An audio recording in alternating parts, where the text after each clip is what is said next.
Hi everyone. So I recently set out to understand. I was actually looking for a kind of top 10 companies list while I was doing some research using ChatGPT and Gemini. And it did give me the results. But when I run that same prompt on these both of these platforms, I came across that around 60 percentage of the companies that they listed are overlapping to each other.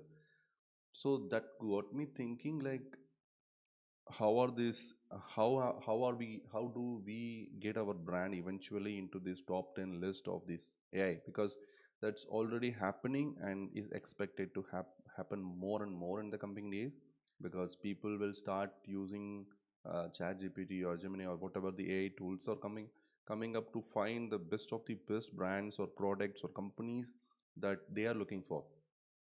I think it's one of the most commonly used bottom of the funnel search exploration that people will do in the coming days. It's already happening in Google, but what I'm trying to say is that they will rely more and more to get such list from AI tools.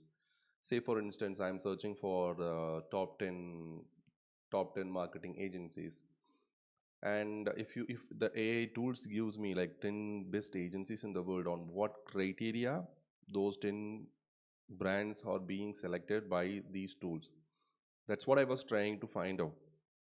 And most of the findings that I made might look very obvious or certain to you, but nevertheless there are some of the factors that we can call as traits that we I might often overlook, right?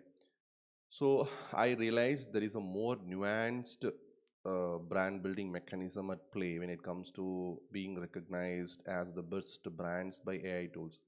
These tools piece together the patterns, weighing things like the technical credentials, operational track records, thought leadership contents, and public endorsements that these brands has got, and use that as a weighing factor to compile a list of the best brands or companies um, uh, to present it to the user. So AI tools look for a consistent multi-dimensional signals that reinforces a company or a brand's credibility. For instance, an agency claiming to be data driven but never publishes detailed case studies or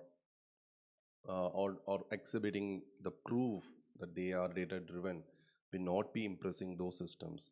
It will look very shallow on the surface, but the tools will definitely be able to find that they don't have anything to back up that claim.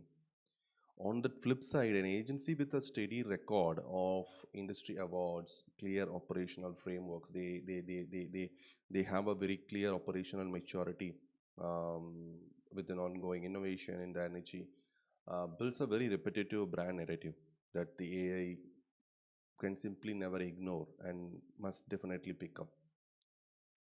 So, this discovery says that brand building in the eyes of AI is fundamentally about alignment. And the more your operational strength, technical expertise, and public facing contents all point to the same story, just to prove that you are the leader in what you are doing, the stronger your brand appears in the AI generated rankings. And the very bottom line is that if you want to be recognized by system, you have to practice what you are preaching across every channel and format, from conference keynotes to R&D announcements to in the form of blog posts or recognizing certificates that that are available in your market. So it's that synchronized presentation of real values that actually cements the brand's place on AI. So we can condense everything of this into three main elements that I would like to categorize. The very first thing is that the traits that your brand exhibits. It's like the good things or values of a person. If you are talking about a person and someone asks, so what are all the good traits about this person? And you will go on to list about them, right? What is the unique skill set, unique value? What is their differentiator factor? So all of these are coming under the traits. It's like, for instance, if you take marketing agency as an example, it could be a technical expertise, certifications they have got, the partnerships they have with other big brands in their market. It could be the operational maturity. And the second thing is the formats, right? So the formats they use to show those traits in a way that the public can consume. It could be a white paper, it could be a YouTube video, it could be a blog post, it could be a press release announcement, you name it. And finally, the overall image that emerges from consistently showcasing these traits across different formats. So the AI tools break down the best company status into these three core elements. And if you take if you take the technical proficiency, which like just yeah. So the technical proficiency contains three categories further.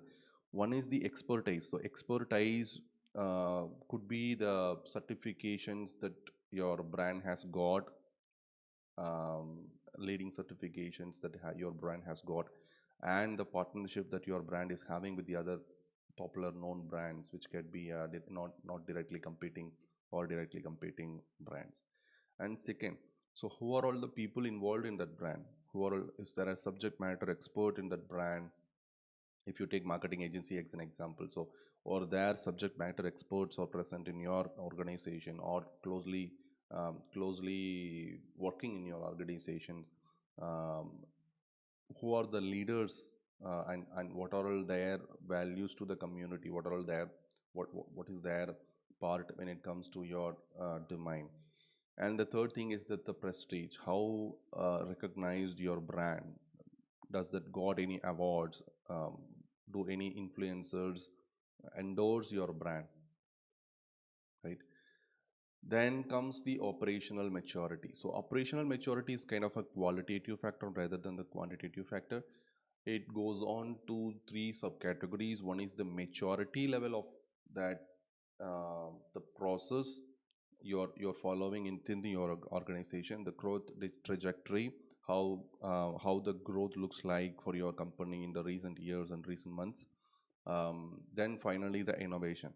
What is exactly unique about your brand? Is there any differentiation factor that you have innovated anything? If it is required for in your market, if it is expected in your market, the maturity can be the robust processes that you are following internally within your company, the QA frameworks that you are using to deliver the projects to your client, the standardization of workflows that you are using. So all of these are called the operational level maturity. And the growth trajectory can be the employer turnover. So is there any fast turnovers in your company that signals something, that is something not good about your company? Or is employees sticking for a longer period of time, which means that the employees are more satisfied to and willingness to stay in your company for a longer period? Then year on year revenue growth, is your company performing better in terms of finances? Then client base growth. These are just a sample that could be go on beyond these things. Like for instance, if you have got a funding, that could also be a major brand signal. um, if you have reached a certain customer milestone, that could be another bigger thing. So these are just cues that I have prepared, but you can think beyond these levels. But the ultimate thing is that you need to show your company's growth trajectory, right? How the company is performing, and how is it leading in compared to the markets with uh, other competitors. And finally, the innovation could include whether the company is having any organic culture, or they are consistently picking up any new innovations. um, what is something different about your brand? What is something unique about it? What kind of blueprints that your company is churned? So all of this comes under the innovation. So now second part is that the formats that you are using in order to exhibit, in order to take these values to the public facing areas. So that can be in categories into two. One is the owned assets, another one is the third party pickups. Owned assets means your website, your YouTube channel, your social media platforms, you are going to post all of these trades on your own assets. The other thing is the third party pickups. It could be on the another news sites, a magazine, other popular YouTube channels, an influencer, social media profile, a community. It could be anything. So overly posting on this will not be enough.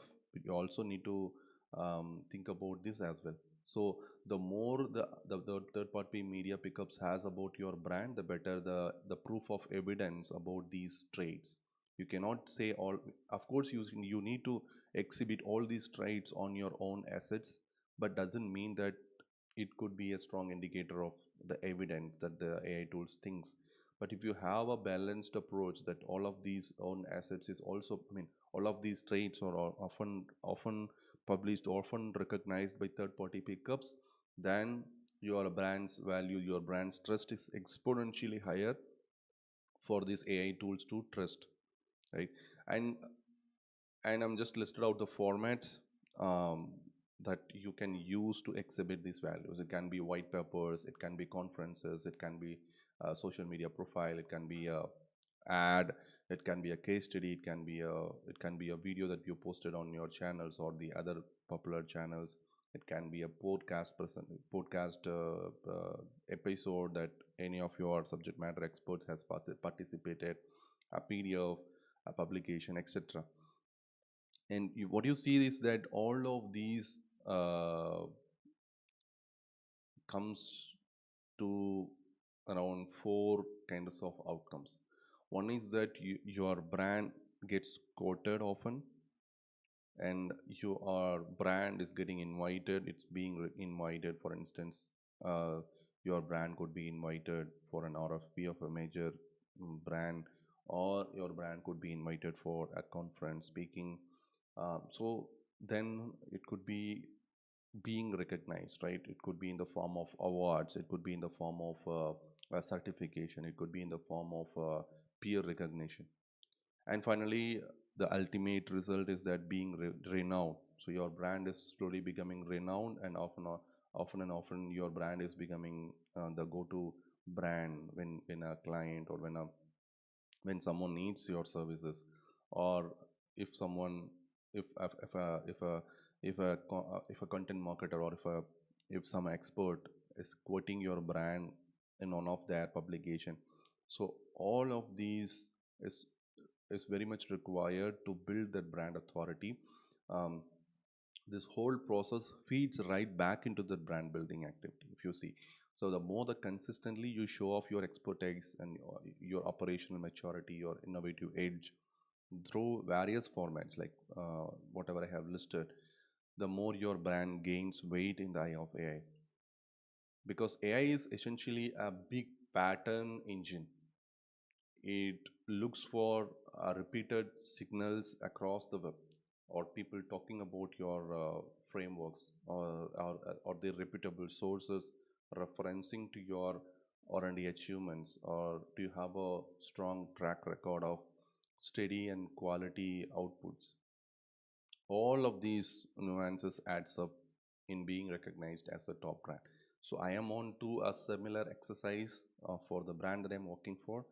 um, so I hope this is very useful for you, and if you have any questions, please do post it in comments. Thank you so much.